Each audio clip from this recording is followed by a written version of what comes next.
자, 지금 흐르는 곡 50-50라는 그룹의 곡 큐피드입니다.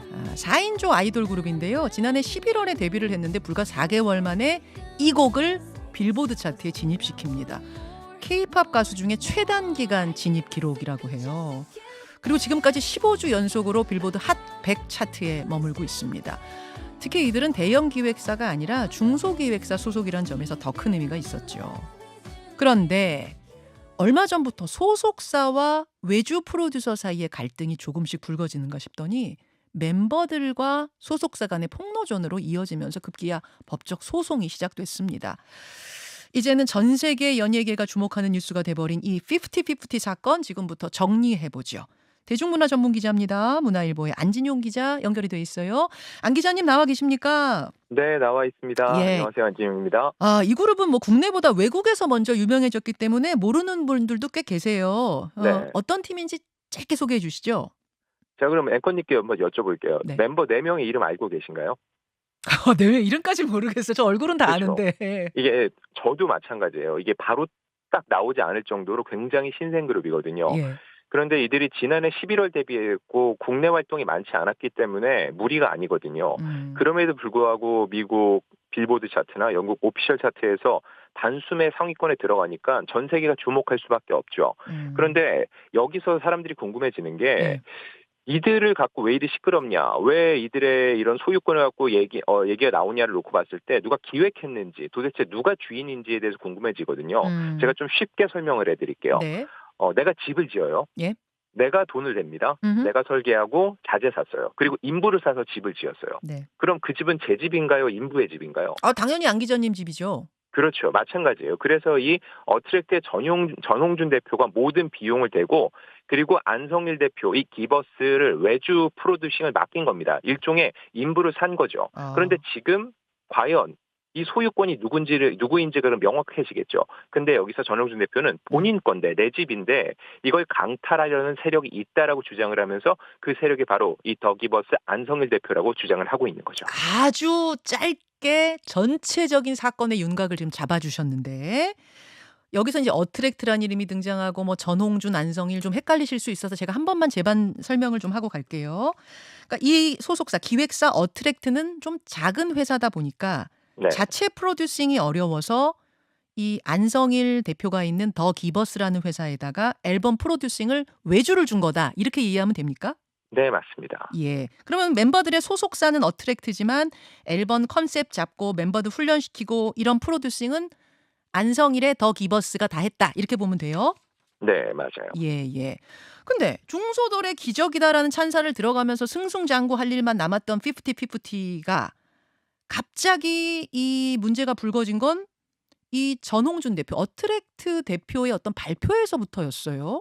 네, 지난 6월 23일이었는데 일단 외부 세력이 멤버를 강탈하려고 한다고 폭로를 했고 그리고 나흘 뒤에 그 외부 세력으로 이 더 기버스의 안성일 대표를 지목을 한 겁니다. 네. 그러면서 이제 여러 가지 고소도 진행이 됐는데 네. 그런데 반전이랄 수 있는 게 50-50 멤버들이 갑자기 6월 28일에 입장문을 발표하면서 전홍준 대표의 어트랙트를 상대로 전속계약 효력정지 가처분 신청을 냈는데 이미 6월 19일 날 냈고 6월 28일 날 이걸 밝히게 된 거죠.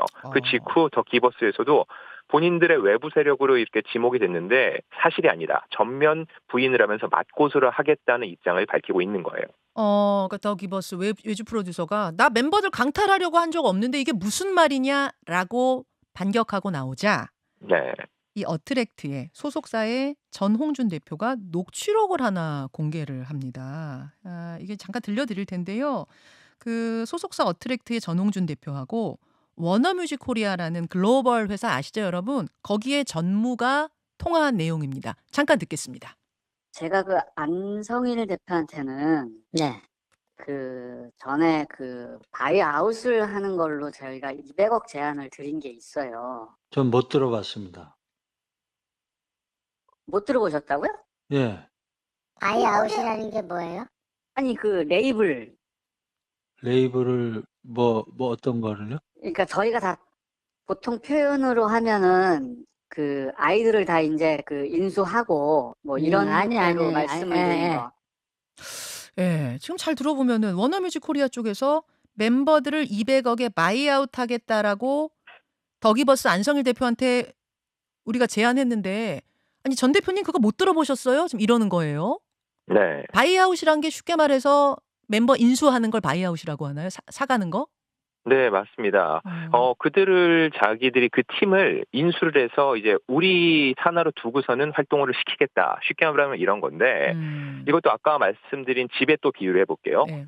어트랙트의 집인데, 그 집을 다른 사람이 제3자한테 사겠다고 물어봤어요. 네. 이거 자체가 이상하죠. 아니 내 집인데 나한테 물어봐야지 왜 다른 사람한테 물어보지? 그러니까 전홍준 대표 입장에서는 들어본 적이 없기 때문에 굉장히 당황스러워하고 또 이걸 제안했던 워너뮤직 코리아 담당자 역시 못 들어봤다고요 하면서 굉장히 당황하는 뉘앙스죠. 두 사람이 뭐 대단히 연기를 잘하는 게 아니라면은 이 뉘앙스 안에서 정말로 서로가 이 내용을 모르고 있다는 걸 굉장히 당황스러워한다는 걸 볼 수 있거든요. 이거에 대해서도 분명 더 기버스에서는 입장을 냈습니다. 이게 레이블 딜이라고 주장을 하고 있는데 이게 뭐냐면 예. 중소회사를 이렇게 글로벌 직배사, 굉장히 큰 회사죠. 그 네. 밑에 레이블, 자회사를 두고 일종의 자금을 제공받는 투자 방식인 거예요. 하지만 이미 지분은 말한 대로 진행됐으면 200억이 넘긴 거니까는 그거에 대한 소유권은 워너로 넘어가는 거죠. 그런데 이런 소유권을 넘기는 이야기를 이 어트랙트, 즉 피프티피프티의 소유권을 갖고 있는 전홍준 대표와는 모르는 상태에서 진행이 됐다는 거. 이거 자체가 이게 어불성설이라는 거죠. 그 안성일 대표, 더기버스의 안성일 대표는 뭐라 그래요? 거기에 대해서 그렇게 물어봤을 때? 네, 그거에 대해서 아까 좀 전에 말씀드렸다시피 이걸 레이블 딜이라고 그리고 전 대표가 어트랙트 상장을 희망하고 있기 때문에 이를 본인은 거절을 했다고 얘기를 했는데 중요한 건 이런 제안이 있었으면은 원래 집주인한테 가서 혹시 이런 제안이 있는데 관심이 있으신가요? 하고 물어보고서는 200억이란 얘기 명확히 얘기를 해줬어야죠. 근데 지금 전 대표는 전혀 모르고 있죠. 그럼 이 이야기는 현재 상황과 놓고 봤을 때 더 기버스와 워너의 사이에서만 얘기가 오갔지 어트랙트까지는 전달되지 않았을 가능성이 크다는 거죠. 법정에서 또 따져봐야겠습니다만 그 안성일 대표, 외주 프로듀서 안성일 대표가 저작권까지 빼내려고 했다라고 지금 어트랙트 전홍준 대표는 주장하고 있어요. 이건 또 뭐예요? 이 저작권이 뭐냐면은요, 그 9천 달러를 주고 원래 이게 스웨덴 스웨덴 작곡가들이 만들었는데 이거를 그들이 사왔다는 거죠. 근데 이거에 대해서 저작권이란 게 원래 만든 사람의 몫이기 때문에 실제로 프로듀싱으로 안성일 대표가 참여를 했기 때문에 저작권을 어느 정도 갖고 있는 게 맞습니다. 그런데 본인이 처음부터 만든 게 아니라 스웨덴 작곡가들이 만들었기 때문에 그들로부터 9천 달러를 주고서는 사왔다는 거죠. 이게 가능합니다. 이것도 일종의 바이아웃이에요. 가능하죠. 너희들이 이거 저작권은 그럼에도 불구하고 저작권자들은 그들이 맞아요. 맨 처음 만든 사람이니까요. 다만 그 권리를 9천 달러에 양도하게 되는 거죠. 근데 현재까지 놓고 봤을 때 이 저작권 목록에 그 스웨덴 프로듀서들의 이름은 들어있지 않다는 거죠. 이렇게 따지고 봤을 때 저작권이 대부분 안성일 대표에게 가는 구조인데 이렇게 놓고 보면 사람들이 생각하죠. 아니 9천 달러를 정당히 주고 사왔으면은 그거에 대한 저작권은 이제는 안성일이 갖는 게 맞는 게 아닌가라고 생각할 수 있는데 여기서 전 대표가 주장하는 게 뭐냐면은 본인이 이런 곡비 관련해서 돈을 준 게 있다는 거예요. 그리고 만약에 내가 준 돈으로 사온 거라면 분명히 그 역시 자본의 출처가 나이기 때문에 그거에 대한 권리도 나에게 있지 않냐. 이렇게 얘기를 하는 거죠. 물론 안성일 대표는 다른 생각이겠죠. 이건 본인의 돈이라고 생각을 할 것이고 상관없이 내가 정당하게 사왔다고 생각을 하는데 어떤 돈으로 산 것인지 돈의 출처와 권리 관계는 향후 법적 다툼에서 가려질 수밖에 없습니다. 여기까지 들으면 소속사와 외주 프로듀서 사이에 외주 회사 사이의 분쟁으로만 보였어요. 네네. 근데 여기에 갑자기 이제 멤버들이 참전을 하는 겁니다. 멤버들이 정산 불투명했고 멤버의 건강 상태도 외부에 발설했고 지금까지 우리에 대한 지원도 부족했다 하면서 계약 효력 정지 가처분 소송을 그 소속사에다가 낸 겁니다. 이건 어떻게 보세요? 일단 하나씩 짚어드리면은요, 불투명한 정산을 얘기하고 있거든요. 자, 근데 앞서서도 이런 일 때문에 동방신기로부터 몇몇 사건들이 있었는데, 그때는 보면은 회사에 대한 시선이 좋지 못했어요. 통상적으로 이 소속 가수들이 피해를 보고 있다는 입장과 이걸 지지하는 분들이 많았는데 이번엔 좀 다르거든요. 왜 그러냐 보면은 지난해 11월 데뷔를 했습니다. 지금 한 반년 정도 지냈죠. 정상적으로 봤을 때 정산될 시점이 아니라는 거예요. 그리고 통산적으로 수익이 나야 정산이 되거든요. 그래서 유명 아이돌 그룹들이 매번 인터뷰할 때 얘기해요. 한 2년차, 3년차 됐을 때 저희 이제 정산 받아서 어머니 뭐 해드렸어요. 이런 얘기를 하거든요. 근데 이들이 큰 성공을 거뒀다고 하지만 불과 이제 3월에서 4월 정도부터 해외에서 반응이 왔거든요. 네. 이 정산금이 들어오는데도 최소 5개월 정도가 걸립니다. 네, 그렇게 놓고 봤을 때 아직 정산을 회사 입장에서 받을 시점이 아니라는 거죠. 지원이 부족했다는 부분은 어떻게 보세요? 지원 부족했다. 지원 부족도 이런 부분이에요. 그 80억을 주장을 하고 있는데 그거 역시 그냥 100% 믿을 수는 없지만 보통 걸그룹 한 팀을 양성을 하고 그들을 데뷔하기까지 최소 2, 30억은 들어갑니다. 이렇게 놓고 봤을 때도 지원이 부족하다고 볼 수 없는 거고 또 하나 중요한 거. 이들이 강남에 숙소가 있었고 방 3개, 화장실 2개인데 이 정도면 굉장히 지원을 잘 받는 편이라는 게 업계 통상적인 생각이에요. 그래요? 정말 단칸방에서 몇 명이 모여서 숙소 생활했다는 그런 얘기가 마치 미담처럼 전해지기도 했는데 이런 걸 따지고 봤을 때 지원이 부족했다는 얘기도 상식선에서는 그다지 이렇게 납득이 되지 않는다는 거죠. 예를 들어 중소돌에 기적하면 BTS가 있었는데 네. BTS 숙소랑 비교해도 이들이 전혀 뒤지지 않는 건가? 초반 BTS 숙소? 그럼요.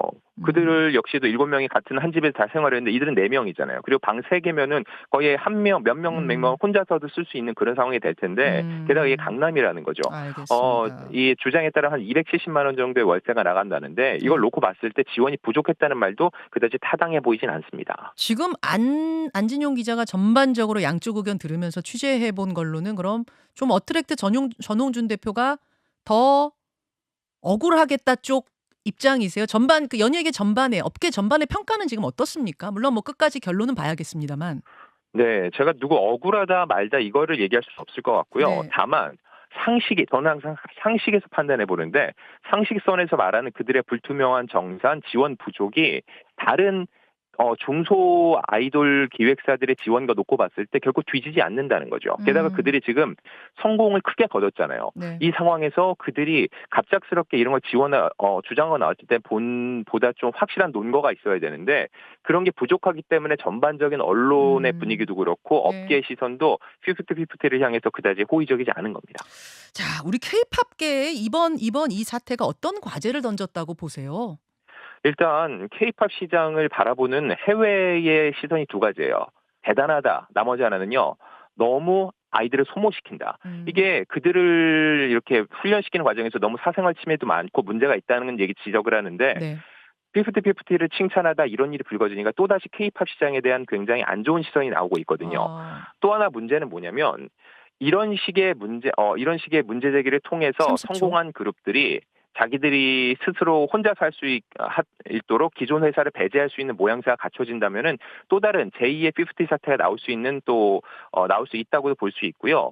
또 하나 아쉬운 게 뭐냐면은 이게 전홍준 대표 어제 통화를 한 내용입니다. 본인은 이제 가스라이팅을 얘기를 하고 있어요. 잠시만요. 네네. 안 기자님, 지금 중요한 네네. 부분 말씀하시는데 저희 방송 시간이 한 10초밖에 남지 않아서 네네. 일단 그 마지막 통화 내용은 유튜브로 조금만 더 한 5분 정도 가능하시겠습니까? 전화로. 네, 알겠습니다. 네네. 자, 일단 여기서 마무리하겠습니다. 자, 라디오 청취자들하고는 인사 나누고요. 유튜브로도 지금 한 18,000분 넘게 보고 계시기 때문에 이야기를 조금만 더 이어가 보겠습니다. 안지용 기자님.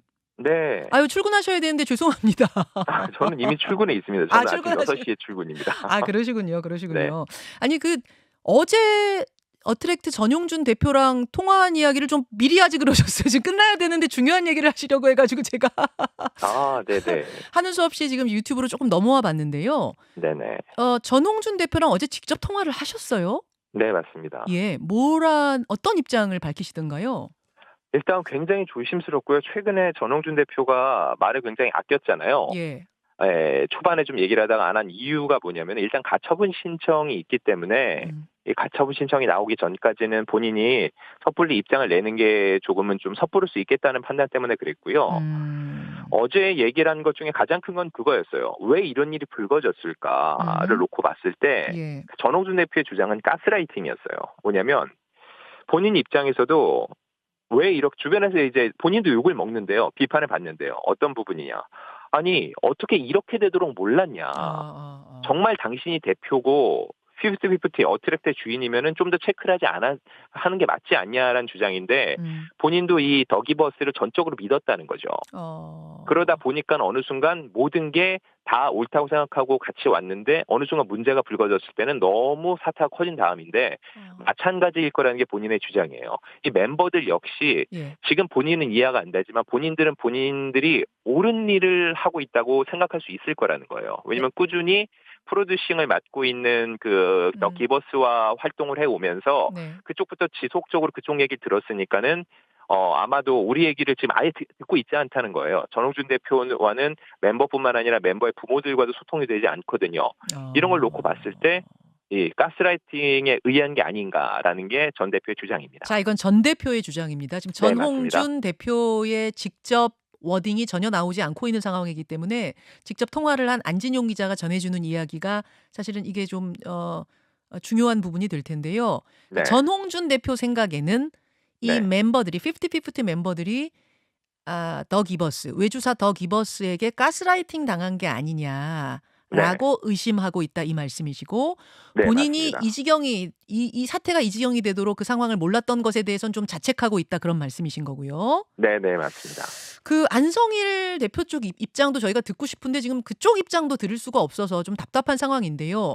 네. 안성일 대표 측의 입장은 어떻습니까? 일단 아까 말씀은 한번 드렸었는데 이런 말들에 대해서 모두 사실이 아니다. 그리고 사실 마지막 경고다. 이거에 대해서 맞고소 하겠다고까지 예고를 했는데 그다음에 아직까지 진행은 되지 않고 있어요. 이게 항상 그렇지만 대중들이 느낄 때는 네. 침묵을 지키고 말을 하지 않는 사람들이 뭔가 불리한 사람이다라는 뉘앙스를 받을 수밖에 없거든요. 그렇죠. 물론 법정으로 행해서 모든 것을 해결하기 위해서 침묵을 지킨다 볼 수 있는데 제가 여기서 중간에 하나 말씀드리고 싶은 건 뭐냐면은 이 엔터테인먼트 사건의 경우 네. 법정에서 이긴다고 이기는 게 아닙니다. 이게 무슨 얘기냐? 예. 여론전에서 지면은 해당 콘텐츠를 활용을 못해요. 지금 이대로 쭉 가면은 50-50는 본인들의 손을 법정에서 들어줘도 그들이 다시 나왔을 때 대중들의 시선이 싸늘할 수밖에 없다는 거죠. 그럼 결과적으로 어떻게 해야 되냐? 지금 멤버들도 그렇고 부모도 그렇고 전홍준 대표 쪽과 얘기가 안 되는데 소통을 해서 서로의 입장을 맞춰보고 마찬가지로 안성일 대표 역시 나와서 본인의 입장을 적극적으로 피력을 해야 된다는 거죠. 예, 그래야지 예, 본인들이 나중에 시간이 지난 후에도 여론전에서 져서 예. 이미지가 안 좋아져서 활동을 하지 못하게 되는 일을 방지할 수 있다는 겁니다. 지금 50-50 멤버들이 네. 상표권 등록을 해놨더라고요. 즉 네네. 어트랙트 소속사에서는 영어로 50-50를 등록해놨는데 네. 알고 보니 멤버들은 한글 피프티를 등록해놨더라. 뭐 네. 이럴 수도 있는 거예요. 이게 저는 굉장히 이 얘기 듣고는 좀 놀랐는데, 아니 김현정의 뉴스쇼도 상표권 등록이 돼 있는데, 네. 당연히 이게 이 회사 프로그램이니까 회사가 상표권을 가지고 등록을 하는 거지 개인이 등록하는 건 상상할 수가 없는 일인데. 이 경우에는 50-50는 소속사가 등록해놓고 피프티는 멤버들이 등록해놓고 이런 일이 있습니까? 이건 어떻게 보세요? 일단 하나 바로 잡아드리면 등록이 된 건 아닙니다. 출원을 신청해놨고 신청까지 한 거예요? 그렇죠. 신청이 되고 이게 좀 전체 등록까지 시간이 걸리는데 네네. 앞서서 걸그룹 티아라나 NRG도 비슷한 사례가 있었어요. 근데 이게 생각보다 쉽지 않습니다. 예전에는 무조건 회사의 소유물로 보고서는 상표권을 주는 경우가 있었는데 네네. 이제 멤버들 역시 그거에 대해서 권리가 있기 때문에 양측이 함께 출원했을 경우에 등록을 해주기 때문에 이게 실제 등록에 대해서 지켜봐야 되는데 중요한 건 6월 19일 날 이 전속계약 효력정지 가처분 신청이 나왔는데 그때에 맞춰서 한글로 50-50가 출원이 됐다는 거죠. 이렇게 놓고 봤을 때 이들이 굉장히 장기간 준비를 해왔고 그리고 이게 만약에 문제가 됐을 때 나중에 이 이름으로 50라는 이름으로 활동하기 위해서 본인들도 어느 정도의 이 상표권에 대한 권리 취득을 위한 준비를 해왔다고 생각을 할 수밖에 없는 거죠. 이 연예계, 그러니까 아이돌 그룹 같은 경우에는 일반적인 것과는 좀 다르군요. 멤버들도 상표권 출원을 따로 할 수도 있는 거군요. 그 자체가 잘못된 건 아니군요. 네, 그것 자체가 잘못된 건 없지만은 근데 말씀드렸다시피 이게 상태가 굉장히 공교롭잖아요. 그러네요. 이렇게 놓고 봤을 때 그러네요. 그들이 뭔가를 준비하고 했다는 느낌을 강하게 받을 수밖에 없으니까 그들이 이대로 해서 성평을 갖게 돼서 활동을 하더라도 과연 대중들이 그들을 받아들여 줄까? 이렇게 놓고 봤을 때는 저는 좀 회의적이라고 봅니다. 일각에서는 빨리 어트랙트 소속사 대표님 그 멤버 2기 멤버 뽑아서 뭐 이렇게 하십시오. 막 이런 여론도 있는 것 같더라고요. 네. 이게 근데 참 쉽지가 않은 게 음. 연예인은 어쩔 수 없이 이미지거든요. 예. 실력이 아무리 좋아도 이미지가 깨지면 사람들이 아예 듣지를 않아요. 예. 게다가 이 50-50 같은 경우는 아까 맨 처음 제가 질문 드렸죠. 멤버 4명이 이름 아시나요? 라고 했을 때 멤버 4명 안에서도 생각이 달라질 수 있거든요.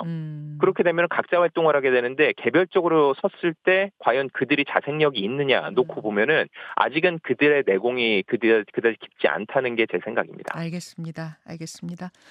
아, 예. 여기까지 오늘 말씀을 듣겠습니다. 지금 50-50 막 이야기가 나오는데 도대체 이게 무슨 이야기인지를 오늘 안진용 기자가 아주 자세하게 말씀해 주셨고 결국은 우리 케이팝 문화, 승승장구하던 케이팝 문화에 또 다른 숙제 하나를 남긴 사건이 아닌가 저는 이런 생각이 좀 드네요. 안 기자님, 아유 지금 일해야 되는 시간에 업무 시간에 시간 내주셔서 감사드려요. 또 후속 이야기 있을 때 전해주십시오. 고맙습니다. 네, 감사합니다. 예, 대중문화 전문 기자입니다. 문화일보의 안진용 기자 통해서 이번 사태의 정말 전말을 자세하게 들어봤습니다. 김현정의 뉴스쇼는 시청자 여러분의 참여를 기다립니다. 구독과 좋아요, 댓글 잊지 않으셨죠? 알림 설정을 해두시면 평일 아침 7시 20분 실시간 라이브도 참여하실 수 있습니다.